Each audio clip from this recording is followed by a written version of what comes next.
Ang basa ng ating kapalaran ngayon ay maaring tumutukoy sa iyo, o sa ibang tao, na kapareho mo na zodiac sign. Ito ay isang simpleng gabay po lamang. Tanging ang Panginoon lamang ang siyang nakakaalam sa magaganap sa ating buhay. Gawing gabay at libangan lamang. Tagalog Chinese Horoscope, November 3, 2023. Year of the Rat. Ito ay isang mainam na araw upang gumawa ng mga pangmatagalang plano parehong personal at propesyonal. Kahit na mas kaunti ang iyong mapagkukunan, maaari kang gumawa ng mga hakbang upang mapabuti ang iyong buhay sa pamamagitan ng pagtatakda ng mga layunin. Panatilihin ang iyong pagkamapagpatawa sa paligid ng mahirap na tao. Kung maaari, gumugol ng kaunting oras sa paglalakad sa labas ng bahay. Maswerteng numero, 0.5, 8, 18, 20. Year of the Ox. Ito ay isang malakas na araw upang ituon ang iyong sarili. Likas na pinuno ka. Upang maging pinaka-epektibo, kailangan mong maging malusog sa katawan. Maswerteng numero, 9, 11, 20, 22. Year of the Tiger. Ito ay isang pabago-bagong araw kung kailan ka makakalaya sa mga matigas na problema kung mas gusto mong isuko ang ilang mga mahal na ideya. Katanungan ng iyong sariling awtoridad at panatilihin ang isang pagkamapagpatawa. Mga sanhi ng partisan na pinaghiwalay ka mula sa iba ay maaaring hindi katumbas ng halaga ng iyong oras at apoy ng emosyonal. Maswerteng numero, 0.35, 40, 41, 50. Year of the Rabbit. Ang emosyon ay maaaring tumatakbo mataas. Maaari kang makaramdam ng pagkutya o isang labis na sama ng loob sa isang taong malapit. Mag-ingat tungkol sa pag-aakalang ikaw ang target ng pagpuna kung labis kang mag-react, malamang na pagsisisihan mo ito sa paglaon. Maswerteng numero, 0.7, 10, 11. Year of the Dragon. Magsaliksik upang mapagbuti ang iyong kalidad ng buhay. Ano ang maaari mong gawin upang mapagbuti ang iyong dieta, ehersisyo, pagtulog at mga relasyon? Ang ilang mga simpleng pagsasaayos sa iyong mga regular na ugali ay maaaring gumawa ng kaunting pagkakaiba. Sinusuportahan ng enerhiya ngayon na mas mahusay na ayusin sa paligid ng bahay. Humingi, ngunit huwag humingi, tulong. Maswerteng numero, 0.13, 15, 16, 30. Year of the Snake.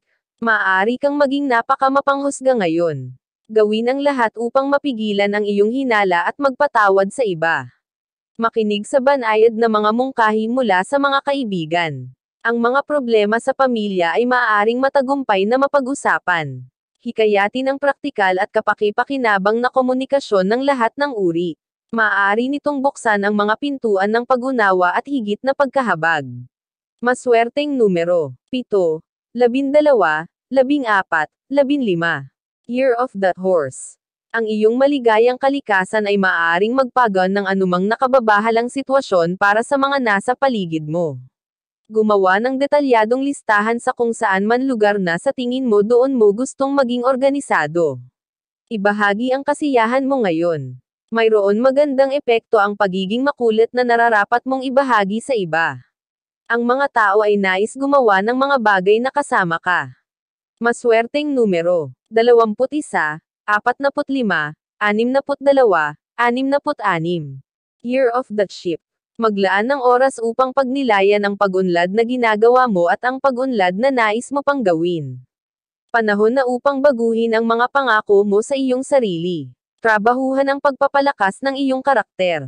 Kabilang dito ang pagiging mapagpasensya, masigasig, at may paniniwala sa pananampalataya para sa magandang kinabukasan. Hikayatin mo ang sarili na sumubok ng sumubok. Maswerteng numero, 14, 23, 27, 33. Year of the Monkey. Ngayon may matinding enerhiya na maganda sa paghahanap ng lihim at pagbubukas ng iyong sarili para mailabas ang malalalim na nararamdaman. Huwag iwasan ang matinding emosyon. Ang mga tao sa iyong buhay na may mabuting pagkatao at itinatag ang personal na integridad ay karapat-dapat na makita ang pinakamalambing at pinakamatapat na bahagi ng iyong kalikasan. Maswerteng numero, 0.3, 47, 54, 67. Year of the Rooster. Ang iyong unang gawain ay sundan ang iyong puso. Ang iyong pangalawang gawain ay huwag maging demanding sa iyong sarili. Ang enerhiyang pagtanggap ay aktibo ngayon, iwanan ang iyong ego sa labas ng pinto. Iwasang patakbuhin ang iyong isip sa mga negatibong direksyon kahit na mabagal ang pag-unlad at hindi mo nakikita ang nais na mga resulta. Maswerteng numero, 0.28, 30, 34, 61. Year of the Dog. Ang iyong kakayanan sa pag-oorganisa ay napakatalas.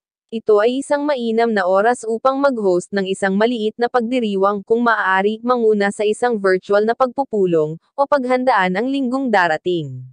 Ang oras na ginugol sa pagpapatakbo ng mga gawain ay makatitipid ng labis na oras sa paglaon. Ang positibong pag-uugali at pagpayag na isama ang mga nakababatang tao sa iyong plano ay gagawin maswerte ang araw na ito. Maswerteng numero, 0.2, 12, 24, 38. Year of the Pig. Dahil ikaw ay natural na praktikal at naglalaan, madali na lang para sa iyo na maging epektibong mananalita at nirerespetong kaibigan. Ang sikreto ay ang pakikinig at pagtatanong na nagpapakita ng tunay na pag-usisa. Ugaliin ito at masisiyahan ka sa katanyagan, at marahil ay matutuklasan mo rin ang totoong pag-ibig. Maswerteng numero, 26, 27, 37, 40. Iyan ang Tagalog Chinese Horoscope. November 3, 2023. Maraming